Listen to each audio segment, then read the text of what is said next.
అత్తయ్య అత్తయ్య ఇది బాగా ఫేమస్ అవుతుంది ఈ రీల్ మనం చేద్దాం చేద్దాం అత్తయ్య. పసుపును గ్లాస్ తీసుకురండి మీరు వెళ్ళి, నేను సెట్ చేస్తాను ఈ లోపు. సరేనా?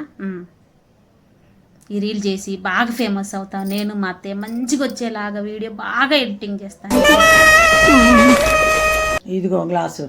ఏందత్తయ్య ఈ గ్లాస్ తెచ్చారు? గాజు గ్లాస్ ఉంటే మన ఇంట్లో. ఊరికో భలే చెప్పావు కానీ గాజు గ్లాస్ ఏంది, అంత రేటు గల గ్లాస్ ఏంది, కిట్టుకోవటం ఏంటి? ఓ అమ్మ ఈ ఊరుకో, ఎప్పుడో మామయ్య తెచ్చాడు, అది 70 రూపాయల చిల్లర పడింది ఆ గ్లాసు. అది వాడదామంటావా? పగిలిపోద్ది అమ్మాయి, భద్రంగా వాడుకో. మామయ్య లేడు, గ్లాసులు ఉన్నాయి కదా వాడుకోవాలి కదా, జాగ్రత్తగా వాడుకోవద్దు. ఎప్పుడు చూసుకో, నువ్వు ఎప్పుడైనా ఆ గ్లాస్ వాడద్దు, ఈ గ్లాస్ వాడుకో, పగలేసుకో, ఏమన్నా చేసుకో. ఆ గ్లాసులు మాత్రం ఇవ్వను. మిమ్మల్ని ఎక్కడికో తీసుకెళ్దాం అనుకుంటా. ఎక్కడ తీసుకెళ్ళొద్దు, ఆ గ్లాసులు భద్రంగా ఉంచు చాలు. అది మరి కావాలంటే అది వాడుకో, ఎన్నిసార్లు అయినా పగలగొట్టుకో, ఏమైనా చేసుకో. ఆ గ్లాసులు మాత్రం తీయొద్దు.